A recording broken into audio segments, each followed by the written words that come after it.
Kami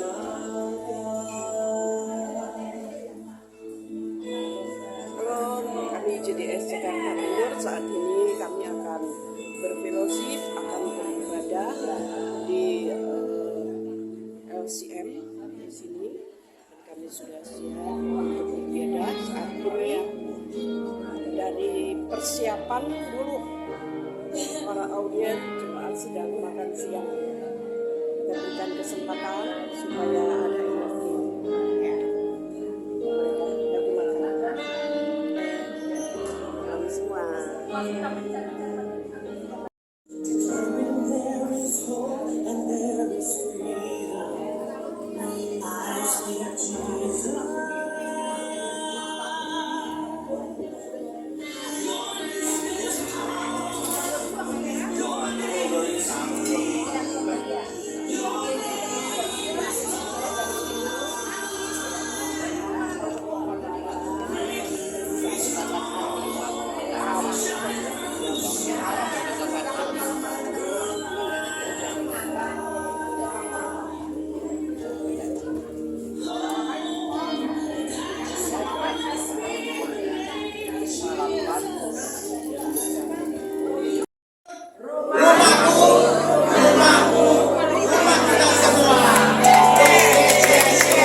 Mari kita bersatu dalam doa. Kita undang hadirat Tuhan. Kita percaya bahwa Tuhan hadir di tempat ini. Bapa, siang hari ini kami bersyukur dan tiada henti-hentinya kami mengucap syukur. Karena kami ada saat ini oleh karena anugerah Tuhan. Karena kebaikan Tuhan. Karena kasih sayang Tuhan. Terima kasih. Kami bersyukur. Sebentar kami akan masuk dalam hadirat Tuhan. Mari Engkau sucikan dan kuduskan ruangan ini. Begitu juga dengan tubuh, jiwa, roh kami Tuhan. Mari Engkau urapi dan perlengkapi setiap kami. Hamba-hambamu yang akan melayani sebentar. Imam musik, worship leader, singer, dan semuanya yang terlibat Tuhan juga urapi. Hambamu yang akan menyampaikan kebenaran firman Tuhan juga Tuhan urapi. Sehingga apa yang disampaikan itu menjadi sesuatu yang bersemangat, bergairah dalam hidup kami untuk menyenangkan hati Tuhan dalam setiap kehidupan kami hari lepas hari. Terima kasih Bapa. Kami mengucap syukur dari awal, pertengahan hingga akhirnya. Ibadah jaringan doa sekota Jakarta Timur kami serahkan ke dalam tangan Tuhan. Kami tabiskan semuanya hanya di dalam nama Tuhan Yesus Kristus. Haleluya. Amin. Amin. Apa kabar? Katakan luar biasa, dahsyat, menyala. Yes. Wow. Bisa? Dahsyat luar Bisa biasa. dong. Bisa. Ya. Apa kabar JDS Jakarta Timur? Luar biasa, dahsyat, menyala. Yes. Luar biasa. Kita akan memulai ibadah kita. Silahkan duduk Bapak Ibu. Berjumpa lagi dengan semangat baru, lebih menyala lagi. Sebagai intercessor, sebagai pendoa syafaat, harus tetap menyala, oke?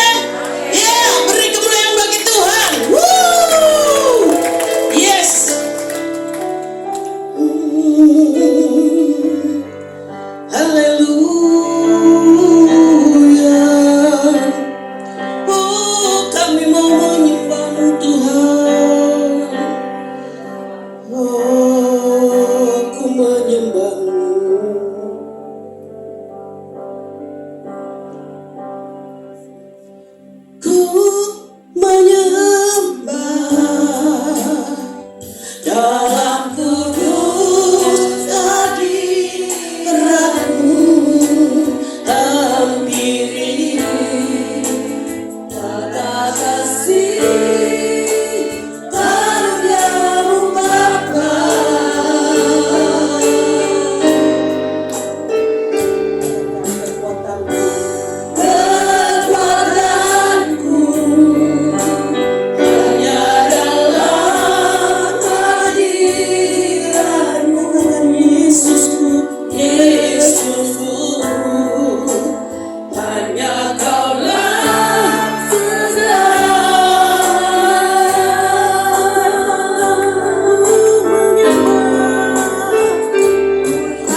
kita harus menyala. Haleluya. Haleluya. Terima kasih Tuhan.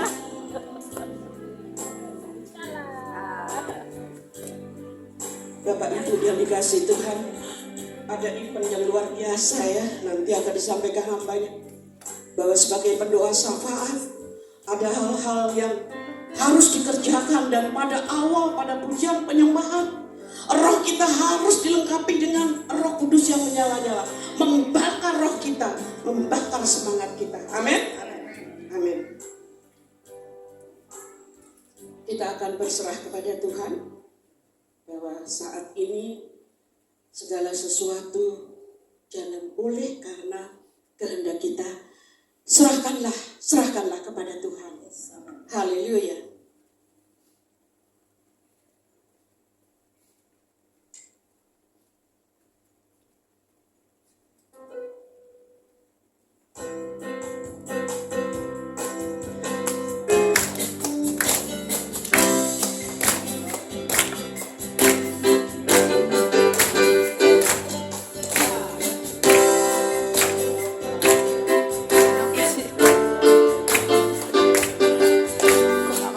Apakah kau layak mencari cari?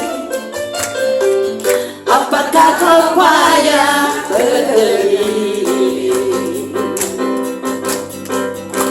Kau sekarang segala susahmu pada kali Yesus serahkanlah.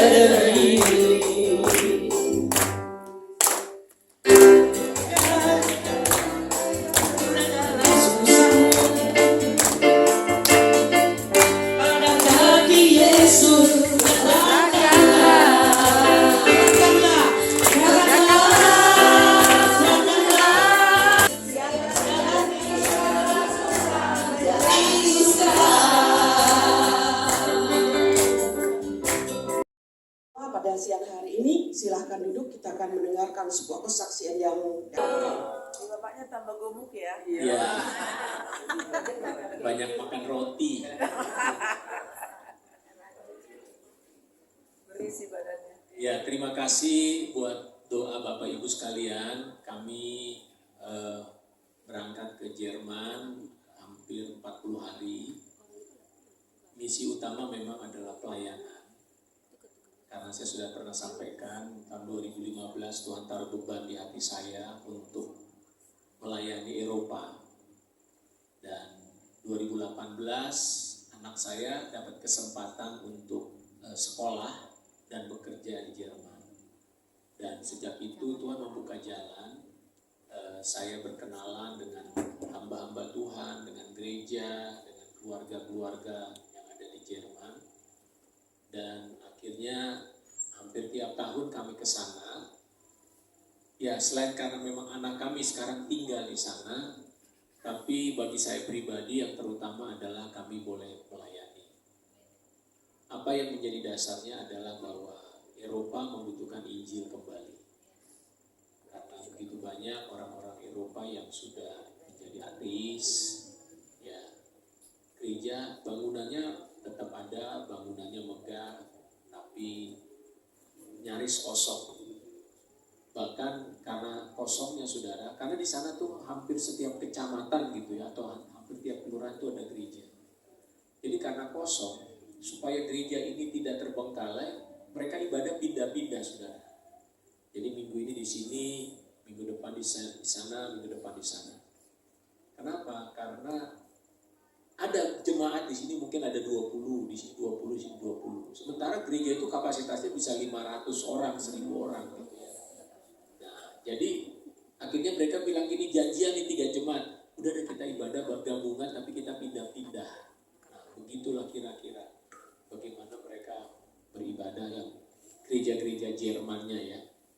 Nah, sementara saya sendiri melayani, terbuka adalah untuk melayani orang-orang Indonesia.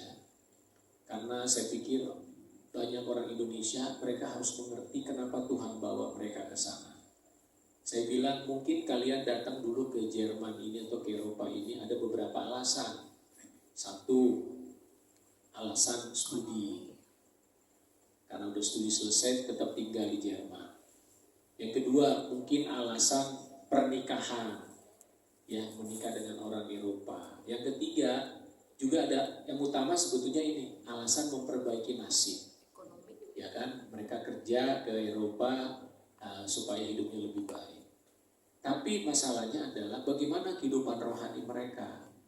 Nah, disitulah yang saya lihat problem. Karena jujur saja, ya tidak banyak pendeta Indonesia tentunya di sana, kecuali didatangkan atau pendeta yang memang sedang tugas belajar. Jadi banyak pendeta KBP terutama, kemarin kami ketemu juga pendeta dari GPIB Paulus, ya mereka tugas belajar S3. Tapi kan tujuan utama pendeta ini bukan untuk melayani, tapi untuk studi gitu ya. Nah, jadi banyak komunitas-komunitas di sana orang Indonesia tidak ada gembala lah istilahnya. Ya, mereka buat persekutuan seperti gereja, tapi yang melayani bergiliran ya. Ada orang Jerman, ada orang Indonesia, ya di istilahnya berganti-ganti lah begitu. Nah, tentu saja ini tidak terlalu membuat pertumbuhan rohani. Makanya banyak konflik di antara jemaat ya. Ada yang konfliknya udah 10-20 tahun yang lalu tapi gak selesai. Akhirnya apa? Saya bilang kalian gak ngerti tujuan Tuhan membawa kalian ke sini itu apa. Harusnya kalau mengerti tujuan Tuhan bukan hanya untuk studi, bukan hanya untuk menikah atau untuk bagaimana mereka bekerja, tapi kalian sebetulnya juga adalah misionaris Tuhan yang dikirim ke Eropa ini. Nah, itulah yang saya bagikan supaya anak-anak Tuhan, orang-orang Indonesia di sana bisa mengerti panggilan dan tujuan mereka. Nah, puji Tuhan juga waktu kami ke sana itu ada pertemuan Perki se-Eropa, namanya Perki itu Persekutuan Kristen Indonesia dari beberapa negara Eropa, ada Perki ya. Jadi ada pengurus-pengurus itu berkumpul, ada yang dari Swiss, ada dari Belgia, ada dari Denmark, ada dari Belanda, dan beberapa kota di Jerman. Nah, waktu berkumpul, akhirnya kami bisa berkenalan begitu ya. Dan ya puji Tuhan responnya baik. Dan mereka bilang, ayo Pak, nanti ada waktu datang lagi, kita Bapak bisa melayani di negara kami di mana mereka berasal. Nah, itulah kira-kira gambaran sedikit pelayanan kami selama kurang lebih 1 bulan di sana, saudara. Sebetulnya ya mereka sih minta kalau bisa lebih lama lagi. Saya bilang nggak bisa, ini saya juga menggembalakan di Jakarta ya. Sehingga ya harus tetap ada perhatian di sini. Kira-kira dari saya itu mungkin mau ditambahkan. Sudah. Oke, kira-kira begitu Bapak Ibu. Sekali lagi terima kasih untuk Harus benar-benar menjala jiwa. Saya juga ingin Pak. Diberkati semua. Kita ada nggak masih semangat untuk puji Tuhan? Masih mau bersuka cita buat Tuhan? Amin. Mari kita rayakan hari ini. Harinya Tuhan. Ya. Saya undang untuk bangkit berdiri. Hari ini harinya.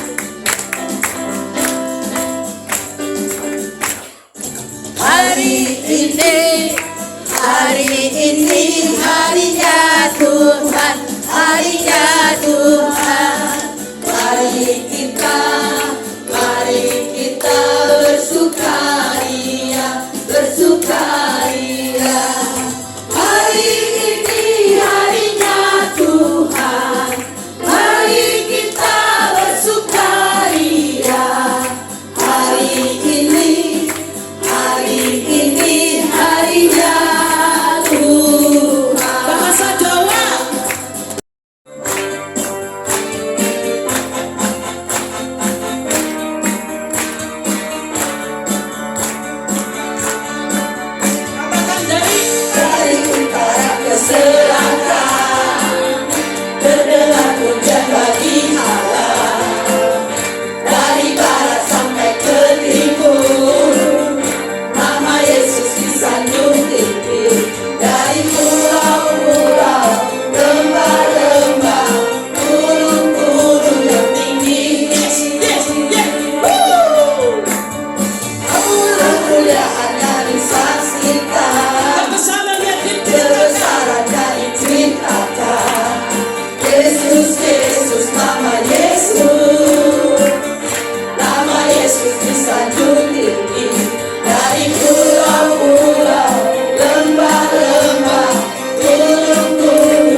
apa yang diajarkan oleh Rasul Paulus kepada jemaat-jemaat yang ia kunjungi, termasuk juga jemaat di Tesalonika ini.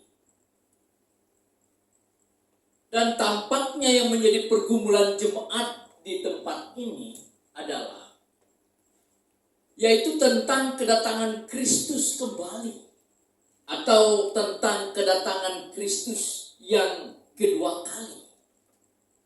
Itu menjadi poin pergumulan dalam kehidupan jemaat di Tesalonika ini. Jemaat Tuhan, bukankah ini sesungguhnya pergumulan yang masih timbul tenggelam dalam kehidupan jemaat tentang kedatangan Yesus yang kedua kali ini?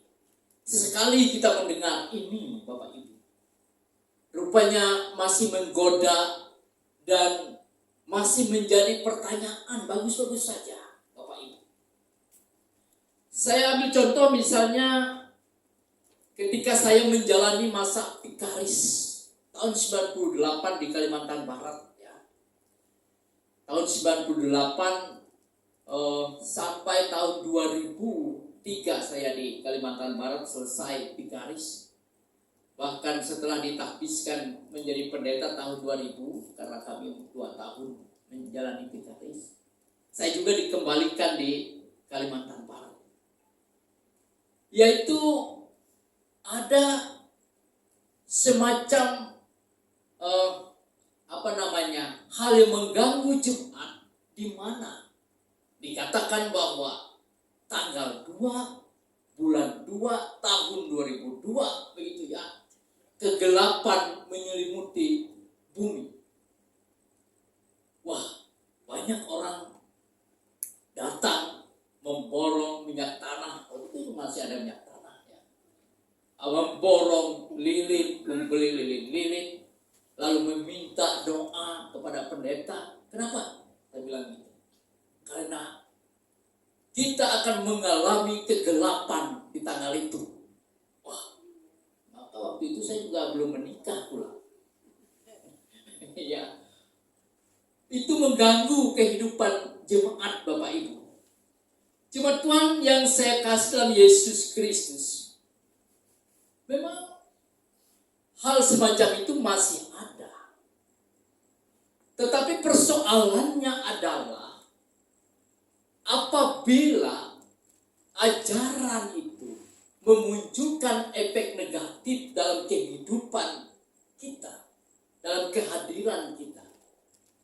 Orang lalu malas pergi ke sawah, malas pergi belajar, malas ke ladang, malas mengerjakan kehidupan hari-harinya.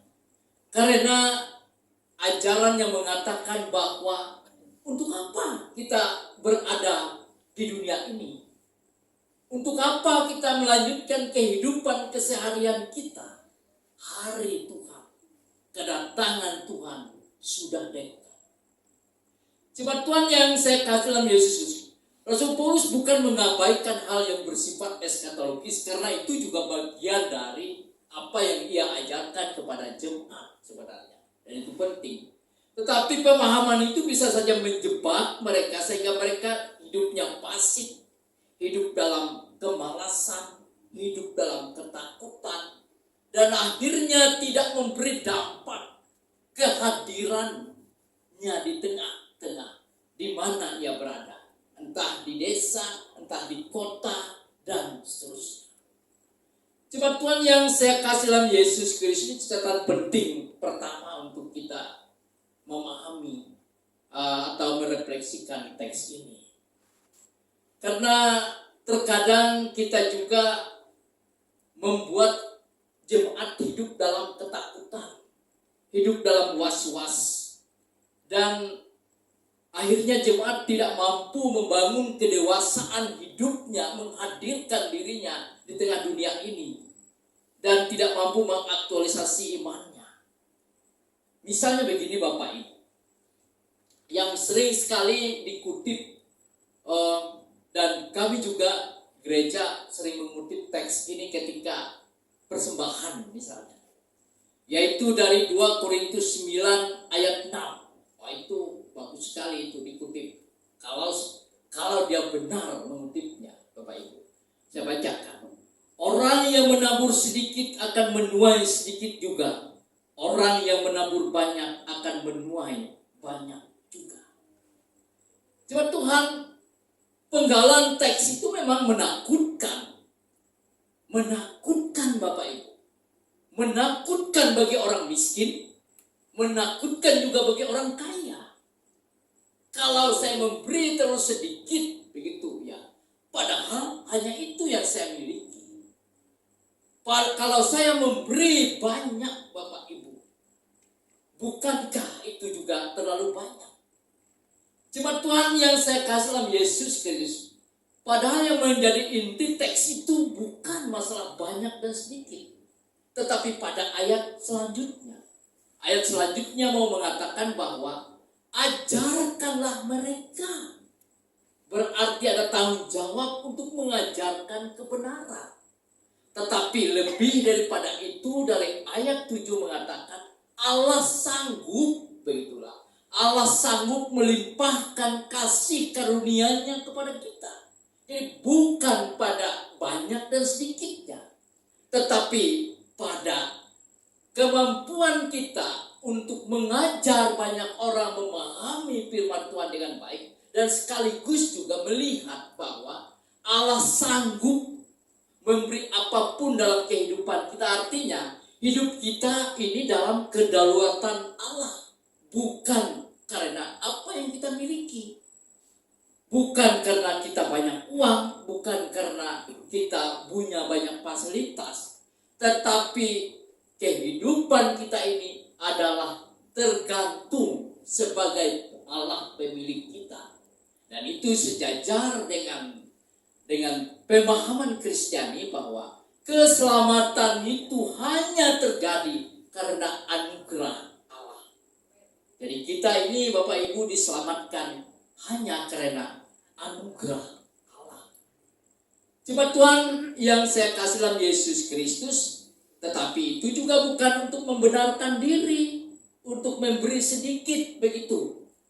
Tetapi berikanlah, karena yang mengukur, karena kita mampu mengukur berkat Tuhan dalam hidup kita lewat pengalaman kita. Karena sesungguhnya Allah sanggup memberikan berkat-Nya dalam kehidupan kita.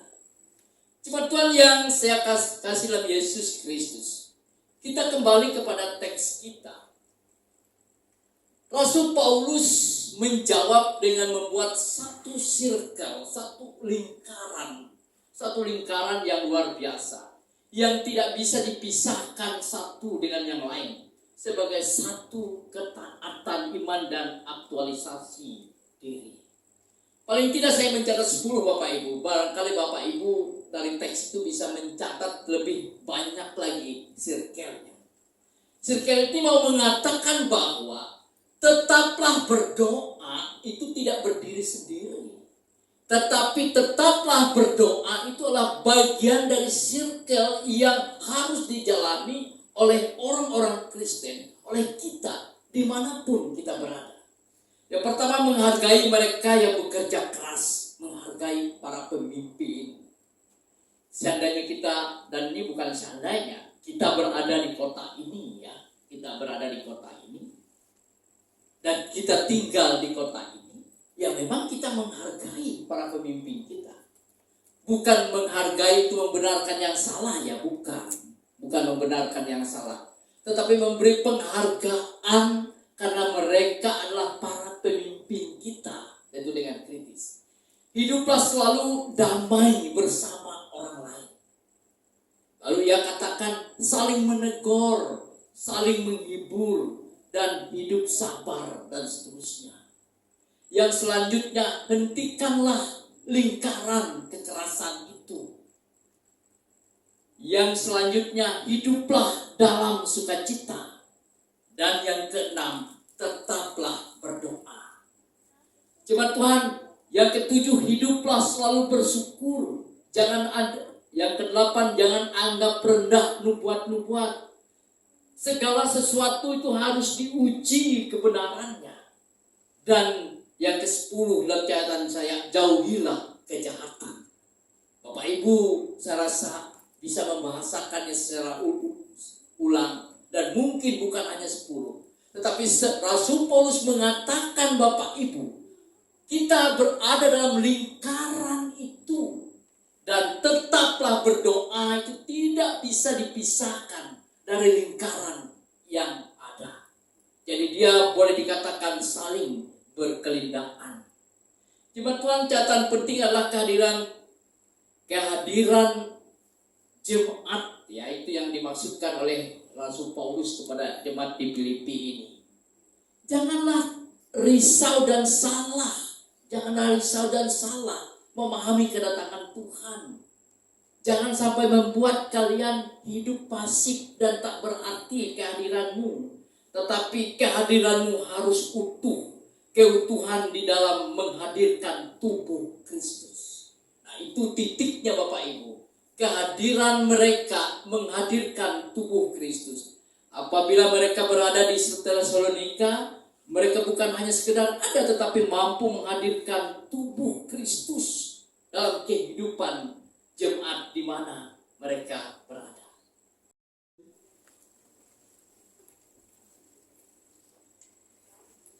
Ya,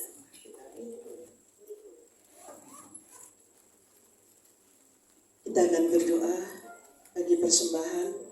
Persiapkan persembahan yang terbaik bagi Tuhan untuk memperlebar sayap kerajaan Tuhan.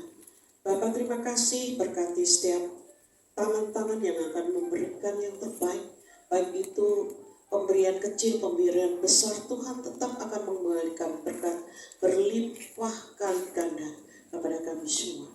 Terima kasih Bapak, berkati dan urapi, kuduskan, sucikan setiap apa yang sudah dipersembahkan bagi kemuliaan-Mu. Dalam nama Tuhan Yesus, haleluya, amin. Haleluya. Kita sambut dengan satu pujian. Bu Hana, sudah ada ya tim baik.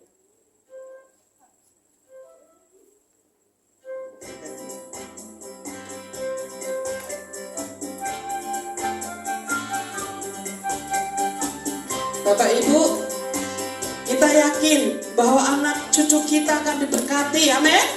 Kita semua juga akan diberkati Tuhan, amin. Haleluya. Saya memahami bahwa posisi kita, kamu pendoa bukan main-main, ya? Kamu pendoa bukan Bahkan main-main, bukan pengangguran. bahkan bukan pengangguran. Karena seolah-olah jadi pendoa ini pelarian dari semua pelayanan, gitu. Nah, hari ini waktu saya ikut sekolah doa, bisa dimunculkan itunya slide-nya. Kita mau belajar sejenak memperlengkapi apa yang disampaikan oleh Pak Gembala tadi, ya. Dari sisi pastoral, emang itulah gembala, pasti dia selalu bicara doa, berhubungan selalu dengan jemaat. Benar ya Pak ya? Nah, hari ini tapi kita akan berbicara dalam konteks yang lebih luas. Sebenarnya khotbah ini materi Pak Daniel Panji. Jadi hari ini yang menyampaikan Eben Panji Sitompul, kan itu saudara ya. Kita mau belajar unlocking the mystery of the kingdom of God. Saudara, dikatakan Bapak itu bahwa hari ini kita memasuki era peperangan rohani yang terbesar di sepanjang zaman. Nah, kalau berperang itu cuma dua hukumnya. Bilang kanan kirimu, dua hukumnya. Kalau nggak kalah menang. Sebenarnya kita harus jujur ya. Gereja kita ini ya, gereja katakanlah di Indonesia, katakanlah lebih spesifik di kota. Yang paling kita lihat itu adalah perpecahan gereja itu, saudara. Ya, walaupun kalau kita tanya semua pendeta, begitu pecah gereja, semua berkata dari Tuhan, kan gitu. Ya. Tapi kalau ditanya jujur, saudara, itu menyakitkan. Nah, saudara, karena memang di dalam peperangan itu, saudara, nggak ada draw. Kalau gereja berhenti melakukan doa peperangan, maka kekalahan yang terjadi. Ya, saudara dan saya harus tahu, ya, apa posisi kita sebagai gereja Tuhan bagi kota dan bangsa ini. Saya juga waktu sekolah dulu itu disadarkan benar, karena memang materinya luar biasa. Hari ini sebenarnya 30 slide, tapi nggak perlu semua. Nanti kita akan praktek untuk doa, saudara, bagi kota. Nanti doanya sederhana aja, doa bagi bangsa, bagi kota dan bagi gereja Tuhan. Amin, saudara. saudara ya. Karena menurut saya itu bagian-bagian penting yang harus komitmen kita lakukan. Bisa next slide? Next slide. Nah, saudara, ini dasarnya khotbah pertama Yesus itu di Matius pasal 4 ayat 17. Sama-sama kita baca 2-3 ya. Sejak waktu itulah Yesus memberitakan, bertobatlah sebab kerajaan Allah, kerajaan sorga sudah dekat. Khotbah pertama Tuhan Yesus itu bicara tentang apa? Bertobatlah sebab kerajaan sorga sudah dekat. Di teks yang lain dibilang kerajaan sorga sudah ada di tanganmu. Jadi khotbah pertama Tuhan Yesus itu bicara kingdom, kerajaan sorga yang sudah ada tapi menerobos. Kunci itu mewakili apa? Kepemilikan. Katakan kepemilikan. Kunci adalah tanda otoritas dan kekuasaan. Apa yang dibuka itu menjadi bagian yang sah. Kalau kita berkata, kami buka Tuhan hari ini dengan otoritasmu, pintu kerajaan sorga, kebenaran dan sejahtera di lingkungan kami, supaya tidak terjadi tawuran, itu sah, datangnya dari Tuhan, saudara. Lakukanlah seperti itu, saudara. Ya, saudaraku, kunci itu mewakili apa? Kendali, katakan kendali. Kendali. Doa itu bisa mengendalikan, ya. Kunci itu memberi hak untuk membuka dan menutup, bahkan menentukan. Nyanyi dengan semangat, amin. Amin. Haleluya. Sambil kasih senyum kanan kiri, bilang, kamu pendoa, amin.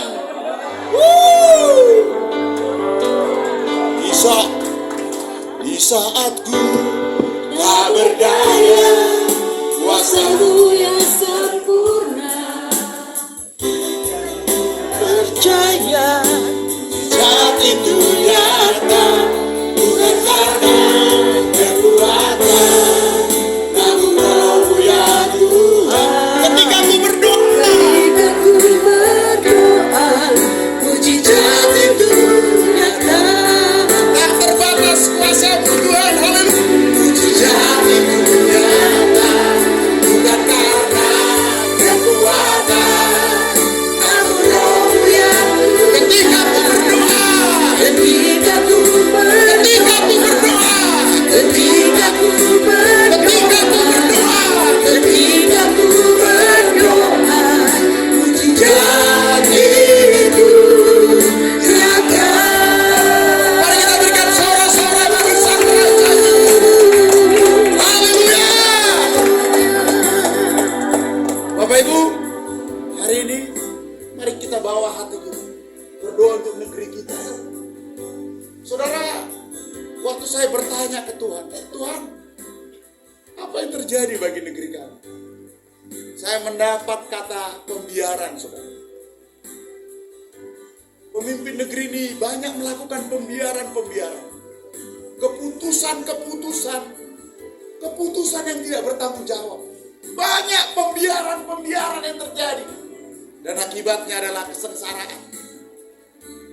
Saudara, kita lihat kawan-kawan kita di Papua, pembiaran. Jarang kita dengar pemimpin berani berkata bertanggung jawab. Hari ini saudara, kita mau lawan itu dengan kuasa Tuhan. Semua pembiaran, semua keputusan pemerintah yang mensengsarakan rakyat Indonesia, kita hancurkan hari ini. Supaya presiden kita, wakil presiden menjadi presiden yang takut akan Tuhan. Mari kita berdoa bersama. Mari kita keluarkan suara kita, bersyafaat bagi bangsa dan negeri kita. Bapa Sorgawi, hari ini kami berdoa Tuhan, untuk bangsa dan negeri kami, untuk Indonesia, untuk presiden dan wakil presiden kami. Kami berdoa menghancurkan semua pembiaran, semua keputusan pemerintah yang tidak bertanggung jawab Tuhan, yang membuat rakyat semakin susah, yang membuat masyarakat semakin menderita. Hari ini Tuhan, kami hancurkan itu kuasanya. Kami hancurkan dalam nama Tuhan Yesus semua pembiaran terhadap keputusan yang mensengsarakan rakyat, yang mensengsarakan masyarakat. Kami hancurkan itu dalam nama Tuhan Yesus. Mari Bapak Ibu, kita lepaskan roh yang takut akan Tuhan bagi presiden kita, bagi Bapak Wakil Presiden, bagi pemerintahan ini. Kami lepaskan roh yang takut akan Tuhan atas presiden kami, atas wakil presiden kami, atas semua aparatur pemerintahan negara kami ini Tuhan. Roh yang takut akan Tuhan, pemimpin yang bertanggung jawab tanamkan dalam hati dan hidup mereka. Sehingga bangsa kami ini Tuhan menjadi bangsa yang mengalami kesejahteraan. Bangsa yang mengalami kesejahteraan dari Tuhan. Bangsa yang mengalami kemakmuran dari Tuhan. Bangsa yang diberkati oleh Tuhan. Terima kasih Tuhan. Berkati bangsa kami. Berkati. Terima kasih. Saudara, mari kita juga menghancurkan segala perbuatan korupsi. Kita menghancurkan semua korupsi, bentuk-bentuk korupsi yang ada di negeri kita. Korupsi adalah extraordinary crime, kejahatan yang luar biasa, saudara. Korupsi, kita hancurkan semua hal-hal yang merugikan bangsa dan negeri kita. Mari kita berdoa bersama. Bapa Surgawi, kami hancurkan Tuhan semua spirit korupsi Tuhan, kejahatan yang luar biasa yang sudah merugikan bangsa dan negeri kami ini. Kami hancurkan itu dalam nama Yesus. Kami runtuhkan itu dalam nama Yesus. Biarlah roh yang takut akan Tuhan dicurahkan Bapak, dicurahkan, dilepaskan dari belenggu korupsi, ketidakadilan, ketidakbenaran ini Tuhan. Kami hancurkan di dalam nama Tuhan. Kami rubuhkan di dalam nama Yesus. Terima kasih. Mari kita sama-sama lepaskan keadilan, kesejahteraan rakyat, kemakmuran bagi rakyat Indonesia. Mari kita lepaskan hari ini. Lepaskan kesejahteraan rakyat, kemakmuran, keadilan. Bangsa yang kaya ini Tuhan, kekayaan alam yang kaya, boleh diberkati oleh seluruh rakyat Indonesia. Diberkati oleh seluruh masyarakat yang ada Tuhan. Terima kasih. Terima kasih. Ucap syukur. Terima kasih. Terima kasih. Tuhan, kami berkata, bangsa ini adalah milik-Mu Tuhan. Kaulah raja atas bangsa ini Tuhan. Kaulah Tuhan atas negeri ini Tuhan.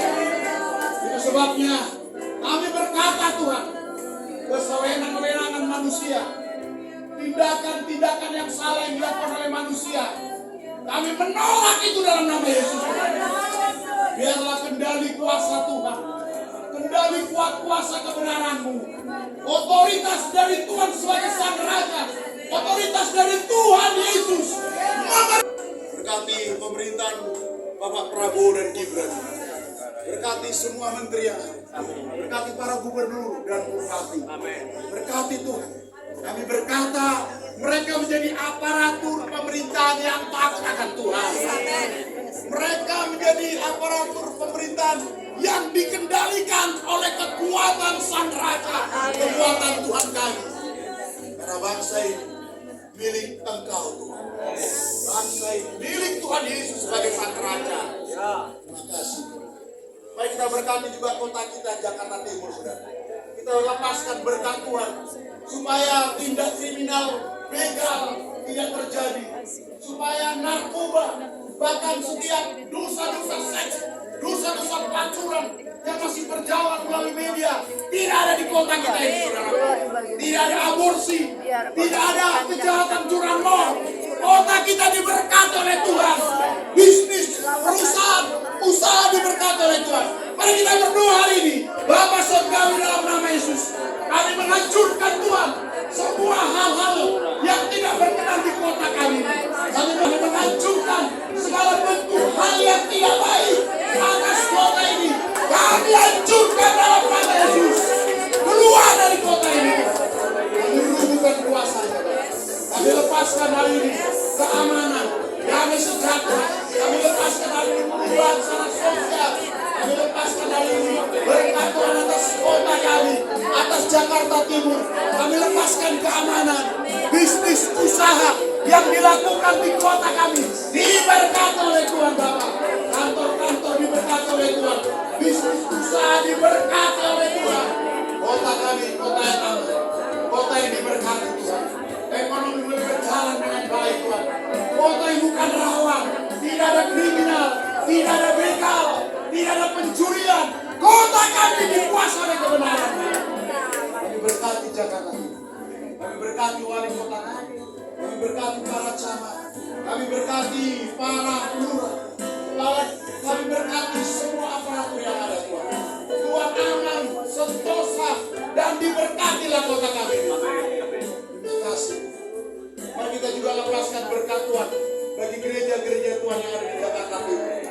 gereja harus menyelesaikan amanat agung. Itulah komitmen gereja. Semua gereja yang ada di Jakarta Timur punya tugas utama menyelesaikan amanat agung, memuridkan kota kita menjadi murid Kristus. Mari kita berdoa bersama. Bapa Surgawi, kami berdoa untuk gereja-gereja yang ada di kota kami Jakarta Timur. Biarlah semua gereja Tuhan menyelesaikan amanat agung sebagai komitmen bersama sebagai tubuh kita. Berkati setiap denominasi gereja Tuhan, berkati setiap gereja-gereja Tuhan. Gereja Tuhan memuridkan, gereja Tuhan membangun komunitas, gereja Tuhan menuntaskan amanat agung Tuhan. Injil kerajaan sorga, Injil keselamatan harus dinyatakan di kota ini Tuhan. Nama Yesus harus dipermuliakan di kota ini. Kaulah kepala gereja dan kamilah tubuhnya Tuhan. Gereja harus menyampaikan Injil kerajaan sorga, Injil keselamatan itu. Gereja harus menyampaikan kepada setiap orang di kota ini bahwa Yesus Kristus adalah Tuhan dan Juru Selamat, Raja segala raja. Berkati gereja. Roh yang unity Tuhan, hati yang berdoa Tuhan. Kami lepaskan hari ini.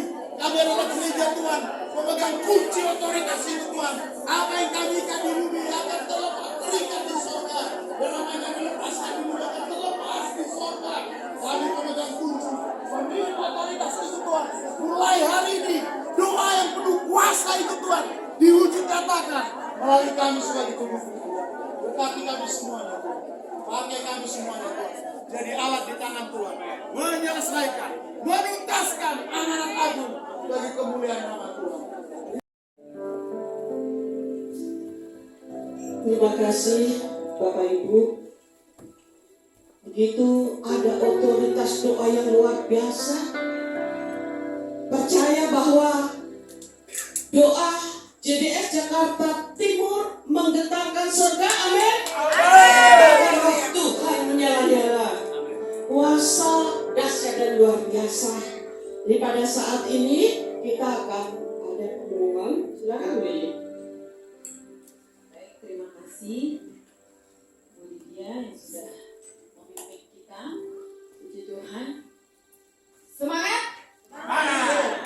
Kita bersyukur ya Bapak Ibu, sekalipun dalam kondisi cuaca panas di luar sana, tapi di sini dingin karena ada AC gitu ya.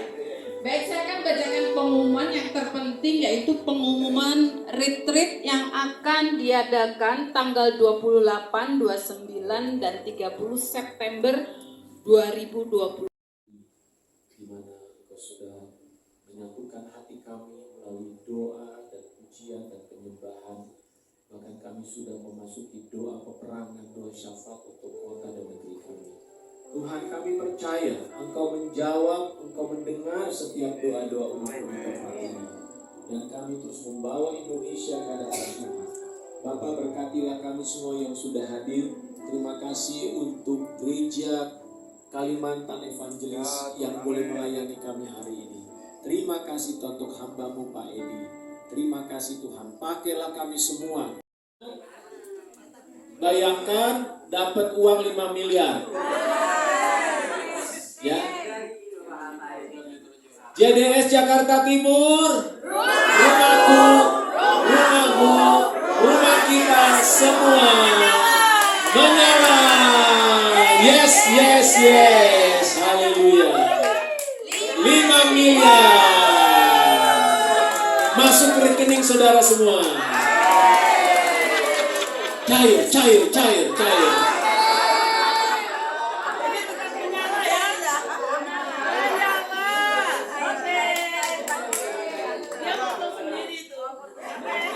Oke, udah cair.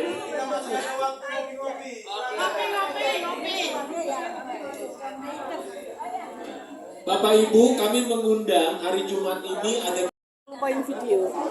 Nanti di screenshot. Ini untuk YouTube Pak. Jadi JDS Jakarta Timur itu seperti ini. Ini bisa dipilih. Ayo mau nambah orang? Oke. Terima kasih Pak Pendeta Edi dari GKN sudah melayani Firman CDS Jakarta Timur. Terima kasih, Tuhan Yesus memberkati pelayanannya. Terima kasih.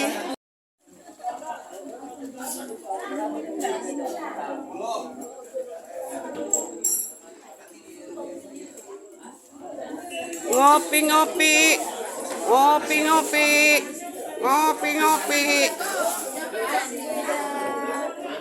ngopi-ngopi, ngopi-ngopi.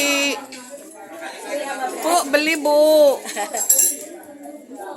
Nah ini pembelinya nih, oh banyak banget Bu.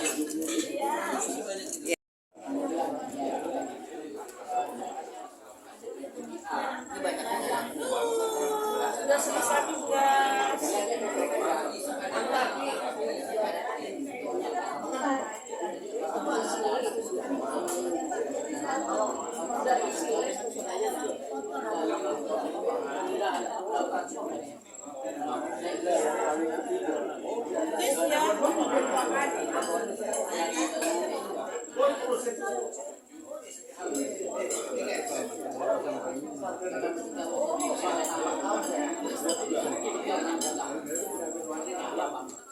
Mau roti aja.